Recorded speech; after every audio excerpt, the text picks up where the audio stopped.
Gulf ট্যুরে থাকাকালীন আমি বেশ কিছু চিঠি পেয়েছি, তার মধ্যে এটা একটা।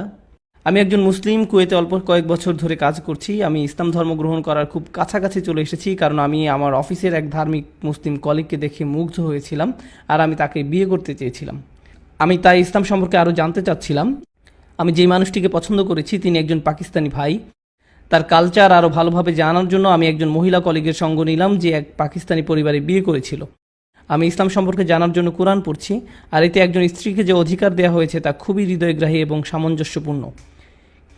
কিন্তু যখন আমি আমার মেয়ে বন্ধুটির জীবনের দিকে তাকাই, তাকে এত কিছু করতে হয় তার শ্বশুরবাড়িতে, আর তার স্বামী তাকে জোর করে যেন সে তার শ্বশুর শাশুড়ির সেবা যত্ন করে, আর তার শাশুড়ি তাকে অনেক যন্ত্রণা দিয়ে থাকে।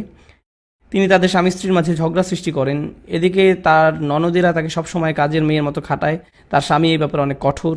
আমি এক্ষেত্রে অনেক অবিচার দেখতে পাই। তিনি তাকে ভয় দেখান যে তিনি স্ত্রীকে ছেড়ে চলে যাবেন যদি সে কথা না শুনে, শ্বশুরপক্ষের সকলের ইচ্ছা পূরণ না করে। এটাই যদি ইসলামের আসল রূপ হয়, আমি মুসলিম হওয়ার ব্যাপারে দ্বিধান্বিত। এ ব্যাপারে আপনার উপদেশ কী? আমি আসলে প্রথমবারের মতো এমন প্রশ্নের সম্মুখীন হইনি। আমাকে বেশ কিছু মানুষ জিজ্ঞেস করে একজন নারীর অধিকার সম্পর্কে, বিশেষ করে তার শ্বশুরপক্ষের কাছে তার কী অধিকার আছে সে সম্পর্কে। এটা বেশ জটিল একটা বিষয়, তবে আমি কিছু মূল ধারণা সকলের কাছে উপস্থাপন করতে চাই। যে বোনটি প্রশ্নটি করেছেন, প্রথমত সেই প্রশ্নের জন্য তাকে ধন্যবাদ। আর এই প্রশ্ন শুধু আপনার নয়, আমার মনে হয় আরও অগণিত মানুষ এ থেকে উপকৃত হতে পারবেন ইনশাআল্লাহ। প্রথমত, ইসলামে যে কোনো সম্পর্ক কিছু অধিকার ও কর্তব্যের ভিত্তিতে স্থাপিত। একজন পুরুষ হিসাবে আমার স্ত্রীর প্রতি আমার কিছু কর্তব্য রয়েছে, ঠিক যেমন আমার প্রতি তার কিছু দায়িত্ব রয়েছে। আর আমার বাবা মায়ের প্রতি আমার কিছু দায়িত্ব রয়েছে, ঠিক যেমন আমার প্রতি তাদেরও দায়িত্ব আছে। তাদের কাছে আমার কিছু অধিকার আছে। এখন এক্ষেত্রে মূলনীতি হলো, আপনি যে কোনো একটি সম্পর্কের অধিকার আদায় করতে গিয়ে অন্য আরেকটি সম্পর্কের অধিকার ক্ষুণ্ণ করতে পারবেন না। প্রশ্ন হলো, আপনি কিভাবে সব অধিকারের সমন্বয় ঘটাবেন? বিশেষ করে আমরা এখন কথা বলছি একজন স্বামী স্ত্রী ও তার শ্বশুর পক্ষের ব্যাপারে। একজন ছেলে সন্তান হিসাবে আমাকে আমার বাবা মায়ের প্রতি অনুগত হতে হবে, তাদের সম্মান দেখাতে হবে, দয়া দেখাতে হবে। তারা আমার কাছে যাই চায় তা পূরণ করতে হবে, যদি না তারা আমাকে ইসলামের বাইরে কিছু করতে আদেশ দেয় কিংবা আল্লাহকে অমান্য করতে আদেশ দেয়। অন্যদিকে আমার স্ত্রীকেও তাদের প্রতি সম্মান দেখাতে হবে, সাধারণ শিষ্টাচার দেখাতে হবে, কিন্তু তাকে তাদের বাধ্যগত হয়ে চলতে হবে না। আর স্বামী হিসাবে আমি যদি আমার বাবা মায়ের সেবা তার কাছে দাবি করি, তাহলে আমি তার প্রতি অবিচার করছি। স্ত্রীকে তার নিজের বাবা মায়ের প্রতি কর্তব্যশীল হতে হয়। তার তো নিজের অভিভাবক রয়েছে, এরা তার নিজের অভিভাবক নয়, আপনার অভিভাবক।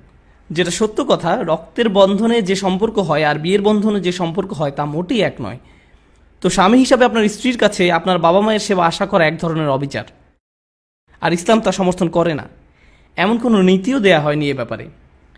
কিছু মানুষ জিজ্ঞেস করে, কিন্তু আপনাকে তো আপনার স্বামীর আনুগত্য করতে হবে, সে যাই বলুক না কেন। এটাও সম্পূর্ণ সত্যি নয়। আমরা কোনো মানুষেরই এতটা বাধ্যগত নই যে সে যাই করতে বলুক না কেন তা করতে হবে।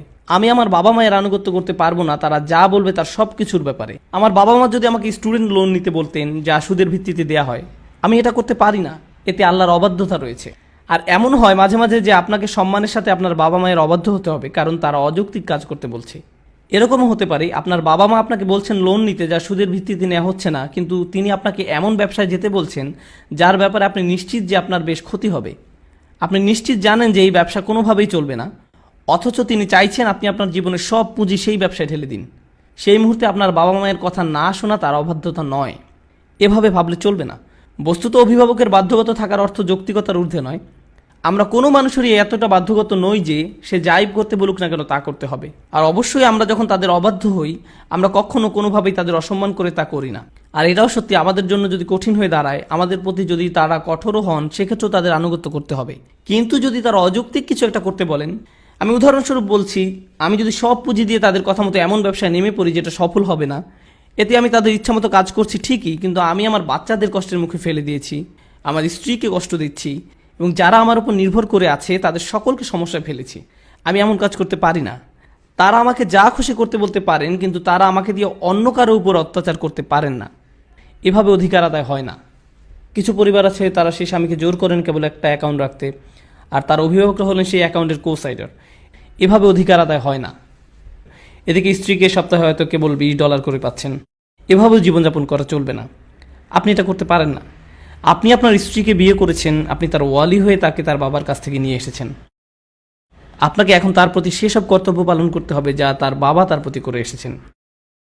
কিন্তু এখানে ঘরে সকলে তার সাথে দ্বিতীয় শ্রেণী মানুষের মতো আচরণ করে, যেন শ্বশুর শাশুড়ির কাজের মেয়ে কিংবা আপনার বোন অথবা অন্য কারো কাজের মেয়ে।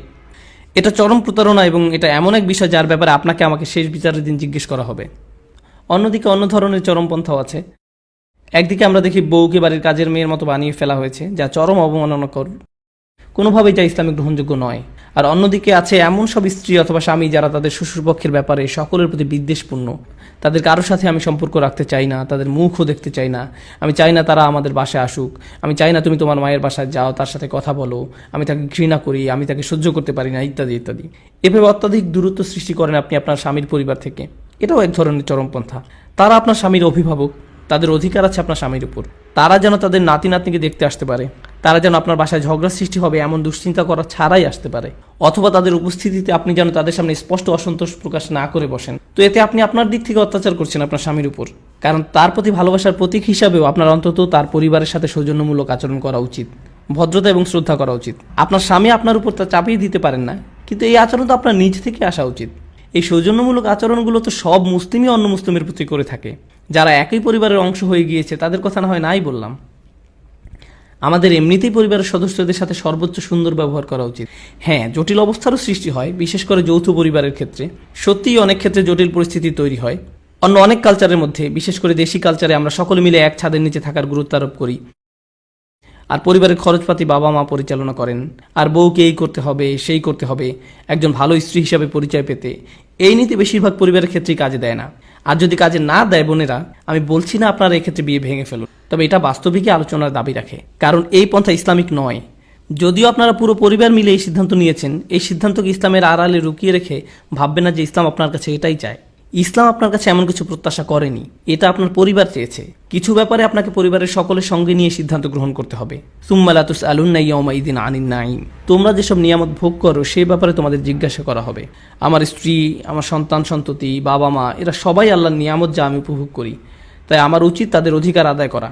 তো আমি প্রার্থনা করছি যেন এই কথাগুলো যেন সব ভ্রান্ত ধারণা কিছুটা হলেও হ্রাস করে, যারা ভাবে যে এটা আসলে ইসলামেরই আদর্শ। ইসলাম এই ব্যাপারে এমন কিছু বলেনি, এটা কেবলই সাংস্কৃতিক অপচর্চা। যেভাবে মেয়েদের সাথে আচরণ করা হয়ে থাকে, কুরআন একে সমর্থন করে না, রাসূল সাল্লাল্লাহু আলাইহি ওয়াসাল্লাম সুন্নাহ কোনোভাবেই একে সমর্থন করে না। বারাকাল্লাহু লি ওয়া লাকুম। আসসালামু আলাইকুম ওয়া রাহমাতুল্লাহি তাআলা ওয়া বারাকাতুহু।